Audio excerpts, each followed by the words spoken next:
കർണാടകയിൽ അതേസമയം അധികാരമേറ്റ സർക്കാരിൽ നേതൃമാറ്റത്തിനായിട്ടുള്ള ഒരു സമ്മർദ്ദമാണ് നമ്മൾ കാണുന്നത്. ഉപമുഖ്യമന്ത്രി DK ശിവകുമാറാണ് സമ്മർദ്ദവുമായി ഇപ്പോൾ രംഗത്ത്. സിദ്ധരാമയ്യയും ശിവകുമാറും തമ്മിലുള്ള തർക്കം പരിഹരിക്കാൻ കഴിഞ്ഞിട്ടില്ല. കർണാടക PCC അധ്യക്ഷ സ്ഥാനം ഒഴിയുമെന്ന സൂചന ശിവകുമാർ നൽകിക്കഴിഞ്ഞു. ഭൂരിപക്ഷം MLA-മാരുടെയും പിന്തുണ സിദ്ധരാമയ്യയ്ക്കായതിനാൽ ഹൈക്കമാൻഡ് എന്ത് നിലപാടെടുക്കുമെന്നതാണ് അറിയേണ്ടത്. സായ്കുമാർ നമുക്കൊപ്പം. Saikumar, good evening. ഒരു നവംബർ വിപ്ലവമാണോ കർണാടകയിൽ ഇപ്പോൾ നമ്മൾ കാണുന്നത്? തീർച്ചയായും സുജയ, ഒരു ഇടവേളയ്ക്ക് ശേഷം കർണാടകയിൽ വീണ്ടും ഈ അധികാര തർക്കം രൂക്ഷമാകുന്നു എന്നുള്ളതാണ്. നേരത്തെ ഉണ്ടാക്കിയ ഉപാധി പ്രകാരം 2.5 വർഷത്തിന് ശേഷം DK ശിവകുമാറിന് മുഖ്യമന്ത്രി സ്ഥാനം നൽകാം എന്ന ഒരു ഉറപ്പിലാണ് അന്ന് ഈ തർക്കം അവസാനിച്ചിരുന്നത്.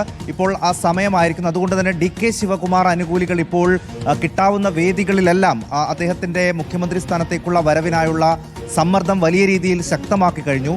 DK ശിവകുമാറാകട്ടെ ഡൽഹിയിൽ ഹൈക്കമാൻഡിന് മുന്നിലേക്ക് ഈ വിഷയം എത്തിക്കാൻ ശ്രമിക്കുകയും ചെയ്യുന്നുണ്ട്. പക്ഷേ ഹൈക്കമാൻഡ് ഇതുവരെ അതിന് പിടികൊടുത്തിട്ടില്ല എന്നുള്ളതാണ് നമ്മൾ അറിയാൻ കഴിയുന്നത്. സിദ്ധരാമയ്യ ആകട്ടെ ഇപ്പോൾ തൽക്കാലം മന്ത്രിസ്ഥാനത്ത് നിന്ന് മുഖ്യമന്ത്രി സ്ഥാനത്ത് നിന്ന് ഒഴിയേണ്ടതില്ല എന്നുള്ള തീരുമാനം എടുക്കുന്നു. അങ്ങനെയാണെങ്കിൽ വീണ്ടും കർണാടകയിൽ ഒരു അധികാര വടംവലി ഉണ്ടാകും എന്നുറപ്പാണ്. വലിയ സമ്മർദ്ദം DK ശിവകുമാർ അവിടെ ചെലുത്തും എന്ന് സംശയമില്ല. നേരത്തെ തന്നെ അദ്ദേഹം ചെലുത്തുകയും ചെയ്തു. ഇപ്പോൾ അദ്ദേഹം PCCയുടെ അമരത്ത് കൂടിയുണ്ട്. അതൊഴിയാം എന്ന് അദ്ദേഹം നേരത്തെ ഇങ്ങനെ ഉപമുഖ്യമന്ത്രി സ്ഥാനത്ത് ഇരിക്കുമ്പോൾ തന്നെ അറിയിച്ചിരുന്നു.